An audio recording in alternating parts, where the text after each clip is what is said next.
I was born and raised in Rockdale County, so lived there for, 56 years.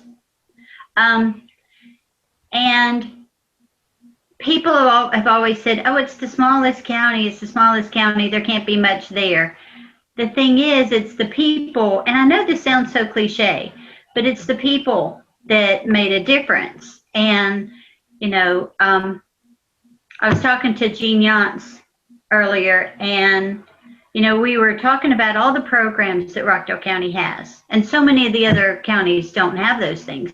But we have these programs because we have people who, many, many, many, many years ago, even when I was a little girl, that saw there was a need and made sacrifices to make sure things were done and programs were started so that people could have what they needed.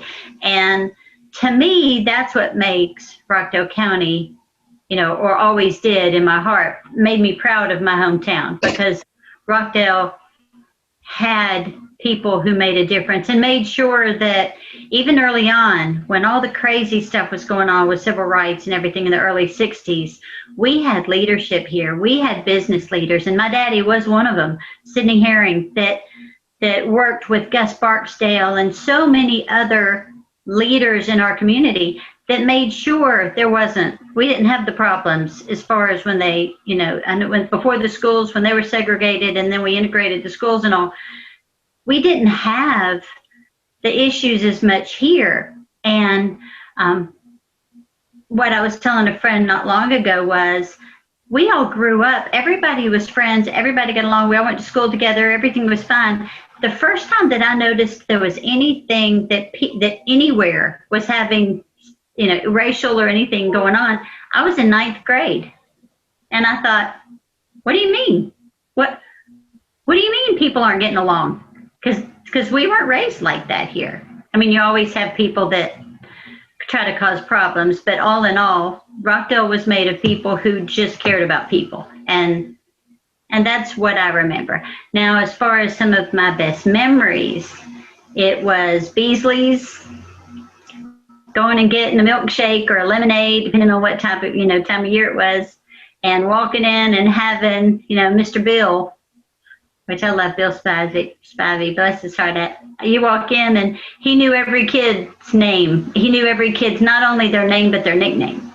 So when you walked in, he'd say, hello, Lolo, and Mr. Bill knew you'd walked in the door to pick up, whatever it is you needed to pick up for mom, and she dropped you off and made the loop, circled around and picked you back up again. We'd be dropped off right there going down Center Street in Old Town. The parents would, because there's really nowhere to park back then either. Parking has not created itself. It doesn't grow on trees, so to speak. So Old Town has always had that challenge, but, it wasn't really a problem. Parents would drop off their kid. The kid would run in and pick up the prescription from Mr. Bill. But when you'd go into Beasley's, if you weren't going in to stay to get a milkshake or something, you'd run in to pick up your prescription, and Mr. Bill Spivey would say, hey, Lolo, or, Susu or Lil, whoever would be dropped off to run in and pick that up. He knew every kid, not just their name. He knew who they belonged to. He knew the nickname. He called us by our nicknames that our families called us. So he was family. And, we'd run in, we'd pick up the prescription and go back outside, and mom would have made the loop, around the block to pick us back up again. So it was nice to grow up in a town where you could do that and everybody looked out for each other. Everybody knew each other's kids and kind of took care of each other. But that started because Rockdale County had people who cared about people. That's what's made Rockdale different. And that's what I hope continues.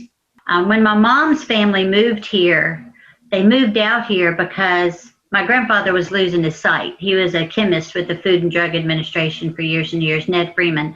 And he was losing his sight. He knew they needed to do something. My mom was 10, and they bought 300 acres that backed up to the Barksdales there. Every time somebody went away to school, they'd sell acreage to pay for school.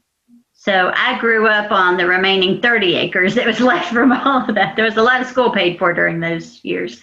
But that's where I grew up. And if you stay on G's Mill all the way out, it comes to the horse park. So we had a little shortcut out there. I would say the horse park probably was the most significant that kind of put Conyers on the map. I wouldn't say it made Conyers better. It just made people more aware of Conyers. You know, it kind of put us on the map and made people go, oh, this little town Rockdale, this little town Conyers, where it always was great. People think that the horse park made us great, but we already were.